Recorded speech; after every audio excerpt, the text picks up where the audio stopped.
What is going on, Hive Warriors? It's your boy Edward V, and today we're going to talk about the 5 things you should never do when intermittent fasting. Intermittent fasting is becoming more and more popular, and there are videos out there everywhere advising you on things to do, on things not to do, and these are common information that is known in the intermittent fasting community that a lot of people are consistently spreading. So I'm going to break that down in this video. Stay tuned.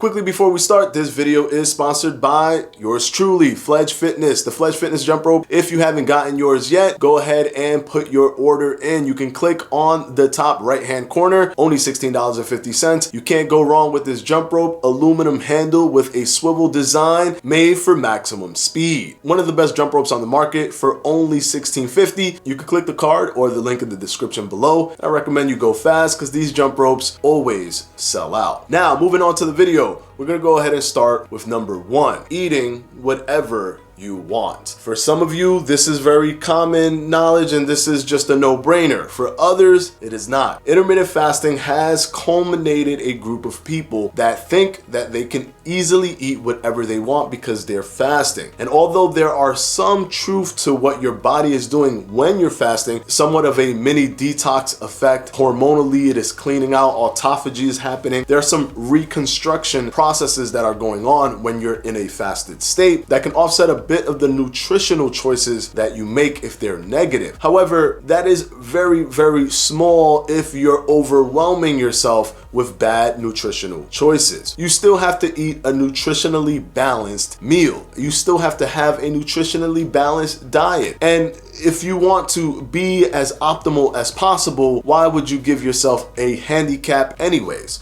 If you can be nutritionally responsible and also utilize fasting for the health benefits and the reconstruction processes that go on hormonally and at a cellular level, why not get the best of both worlds? Simply because you are fasting does not mean that you can do whatever you want in terms of how you eat. You can't just break your fast, start eating donuts, pizza, hamburgers, hot dogs, and think that you're just going to be great because you did intermittent fasting. I know a lot of people want that to be the case because they want intermittent fasting to be the easiest thing known to man. And although intermittent fasting does give you a lot of benefits in terms of it being easier to follow, because reducing the amount of time that you have to pay attention to food, reducing the amount of time that you have to focus on making food, taking time away from other things so that you can focus on consistently eating food, those benefits will still exist. But eating whatever you want is not one of them. Nutrition is still very important, and you still have to focus on making sure that you're eating a nutritionally balanced diet. Getting all your macronutrients and vitamins and minerals, those things are important. And no amount of intermittent fasting will overcome the element of you having a nutritionally poor diet.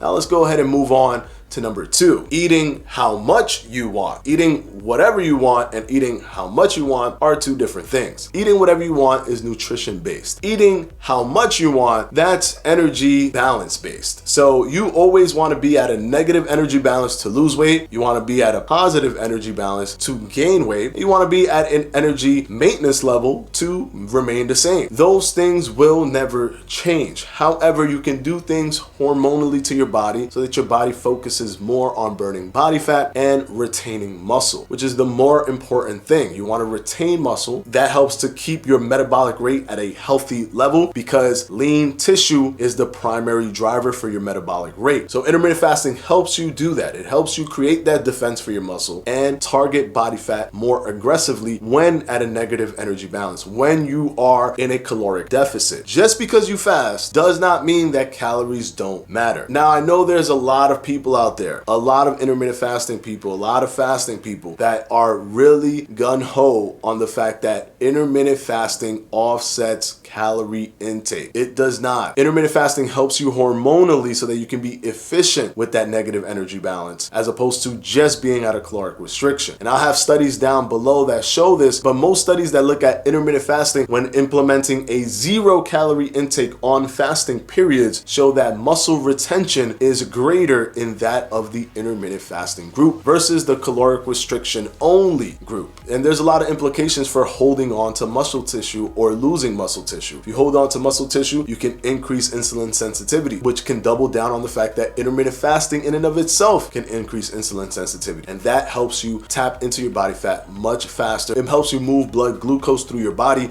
much more effectively, and also protecting metabolic rate, because no matter how much you slice it or dice it, calorie restriction for a long period of time can affect your metabolic rate. And this is called metabolic adaptation. It can reduce your metabolic rate as your body tries to become comfortable with the new situation that you're in. So internally, the distribution of energy is what's different when intermittent fasting versus caloric restriction. But the mathematical equation still has to be there. You still have to be at a caloric deficit so that you can eventually lose weight. I understand that this is heartbreaking to so many people that do intermittent fasting, as they want intermittent fasting to just be the key that opens every single door. But the science is still not there to say that intermittent fasting can burn body fat and you can lose weight without being in a caloric deficit. Now let's go ahead and move on to number 3, making fasting harder for you. Now, by this I mean at the first sight of trouble or the first wall, you instantly decide to make intermittent fasting much more difficult for you. If you're doing a setup that works for you, then sticking to that setup is much better than trying to do something that's harder because of sustainability. Sustainability is actually the more important thing over the intermittent fasting protocol itself. If you cannot see yourself doing this protocol for the rest of your life, then eventually it would mean nothing in the end, because a lot of people only want to get to a certain place, but they don't want to get to a certain lifestyle. And you want to get to a certain lifestyle so that you can be living a healthy lifestyle, and also so that you can keep your body at a healthy level and keep the fat from returning. Because once you break that and then you go back into what you were doing before, well, what you were doing before was what got you in the place that you are now. And that's what you're trying to avoid. So if you're doing something that's very sustainable and then you figure, okay, you know what, I'm going to go ahead and do longer fast, so I'm going to go ahead and do a more aggressive fast, because when I first started doing intermittent fasting, I was losing weight every single day. Now I'm losing weight every 3 days, and this is too slow for me, or I don't see the weight loss on the scale. Please know that weight loss is not linear. If you are burning body fat, you can be consistently burning body fat every single day, every single second, every single moment, and you will still see the weight on the scale go up and down, because it's based on so many different factors, not just body fat. Body fat is not the only thing that determines the scale going up and down. There's water weight, glycogen, lean tissue. There's so many other things that can affect the weight on that scale. And you might see it go higher one day, go lower. You might gain weight while still continuing to burn body fat. So please, just because you're thinking that you're seeing one sign of trouble doesn't mean you have to throw everything out the window and go super aggressive just so that you can reach your goal. The more important thing is for you to do something that you know you'll be able to do for the rest of your life. Let's go ahead and move on to number 4, eating anything during your fasting window. There are a lot of people out there that eat food during their fasting window, and because it's less than 100 calories, because it's less than 200 calories, because it's less than 300, 400, or even less than 500 calories, they believe that they're still fasting. What you're actually doing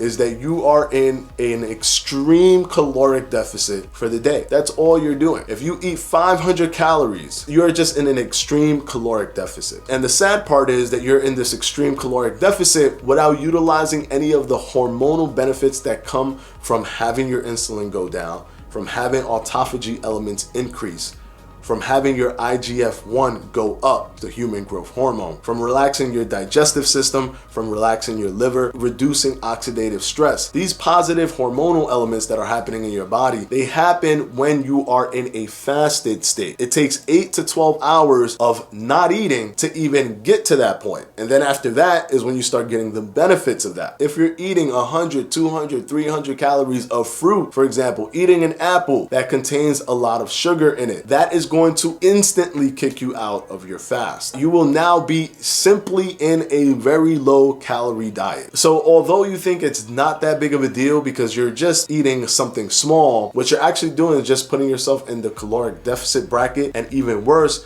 doing very low calorie diet. It is not the same or even close to intermittent fasting if you decide to eat a little bit of food during your fasting period. Don't eat anything at all when fasting. And with that being said, I know I'm gonna get a lot of people mad with number 5, but here we go. The 5-2 diet / modified alternate day fasting. The 2 intermittent fasting protocols that I do not like. And if you do these intermittent fasting protocols, I have nothing against you. And if it's something that works for you, that is fantastic. And I'm happy for you, because in the end, weight loss is still predicated on having a negative energy balance. And if you can sustain something like that with whatever protocol you're using, great. However, the hormonal elements that come from being in a fasted state cannot happen with a modified version of alternate day fasting, which is where it allows you to eat on the days that you should be fasting, and the 5-2 diet, in which it allows you to eat on the days that you should be fasting. Some protocols allow you to eat from 500 to 600 to even 1,000 calories on your fasting time frame. Not only have these studies completely given arsenal to those who do not want intermittent fasting to gain popularity, breakfast companies, anti-intermittent fasting bloggers, health magazines that want to push supplements products. A lot of people are against the concept of intermittent fasting, and all the studies that you see out there in which they are trying to say that intermittent fasting doesn't have any benefit, you will always see either the 5-2 diet or the modified version of alternate day fasting being utilized. Whenever they actually utilize the 16-8 fasting, for example,